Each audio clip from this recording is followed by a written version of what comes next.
right, so this is a 2023 Honda Accord, and I feel like Honda keeps pushing forward the styling of mid-size sedans, and it's kind of keeping the segment going. I mean, when you see this vehicle, you automatically, in my opinion, think, man, that looks like a luxury car. The fact that it doesn't have indicators in the mirror, I mean, this definitely has the shape of an Audi A7, and it looks like a very, very long vehicle. It definitely gives you that sportback design look. I love the smoked wheels on here. The wheels look really, really nice. These are actually going to be 17s. I'd prefer, honestly, to have 18s on this vehicle. I think that'd make it look a little bit better, but I don't think this is a higher trim. So we'll take a look.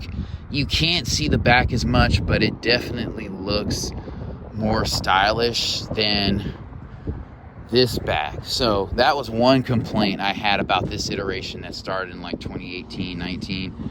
That kind of matched the Honda Civic, but it didn't look as modern like this one, and I feel like they've corrected it with this design. So we'll go ahead and pop the trunk.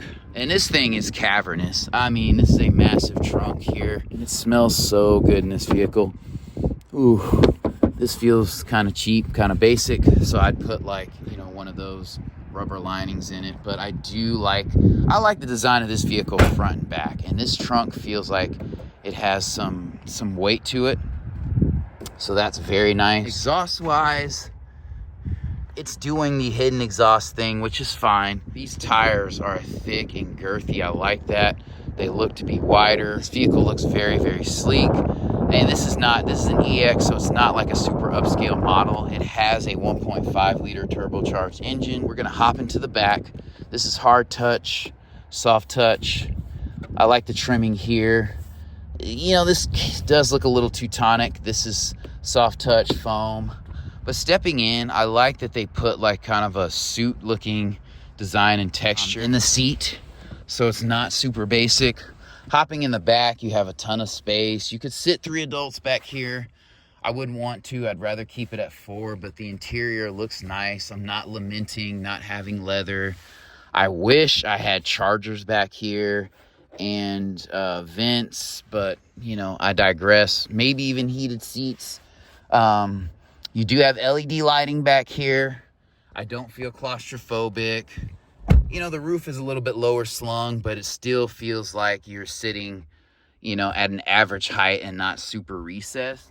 Visibility in the back is going to be non-existent, but again, you have good room back here. Here's a look at the interior from the back. I like this blacked out look, even though it's not like super feature laden. The seats are wearing, you know, a sports coat. Even though they're not leather, they're not basic, but this looks very, very Teutonic in here. But that's okay. We'll go ahead and step in the front.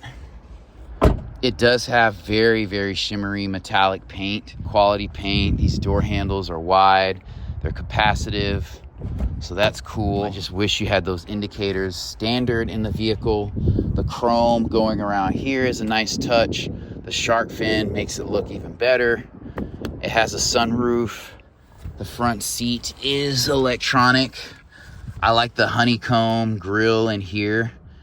It's easy to open and close. I like this touch here. You don't have memory seats or anything like that, but you do have an electronic mirror, you know, automatic locks, soft touch here, soft touch here, soft touch here, soft touch here. So that's pretty dope. Trunk release is right there, which is awesome. Yeah, these honeycombs feel good and they don't feel cheap. I think I was in a Kia or a Hyundai product where they had this and they felt very cheap and flexy. Or maybe it was the Honda HR-V. Maybe it was that. So I wish you had a flat bottom steering wheel. And it's interesting, this design is kind of like stolen. I mean, you can only do so much with steering wheel designs, but I feel like this almost looks like a Volkswagen design here. It's probably the same manufacturer, but you have lane keep assist, radar cruise control, digital dash here, push button start there. You know, I'm sure this screen is very contrasty. You have this here, which looks tacked on, but it doesn't look super tacky. I love the charge ports here. This is an aux in here.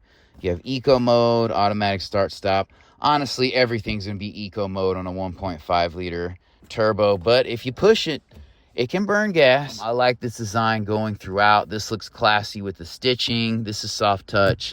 This is soft touch as well. These LED lightings are a nice touch. And you also have LED lighting here. And I love these strips here. Very low power consuming and classy looking. Here is your sunroof. The top of the interior, that's gonna be a very basic color. Again, I love these seats, they're comfortable.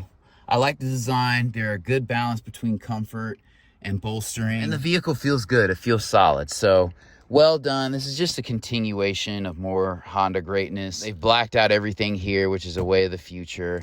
There's less buttonry going on, more digital display. Very basic buttonry in here. So I don't believe this is a touchscreen, so you'll just navigate it through here, which is great. I like that. The doors feel heavy, they feel solid. I don't feel like Honda's cheaping out. It's just a very, very well designed. And this, you can just tell with the smaller engine, it allows them to have a flatter hood line. This sits a little bit lower. I feel like they've stolen this kind of diffuser ground effect thing from the Jetta.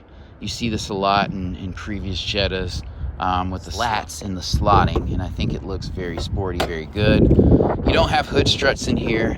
The hood is a mid-weight, doesn't feel cheap. I mean, this is easy to service. You know, you have a good amount of space in here, but a lot more wiring and control boxes going around.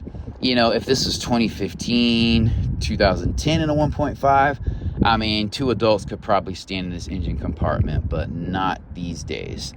And you also have a lot of safety systems in here, you know, crash detection and all that. So anyway, your battery's right there.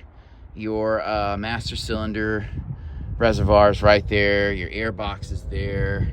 Windshield wiper fluid is there. I am not sure where the coolant reservoir, it's right there.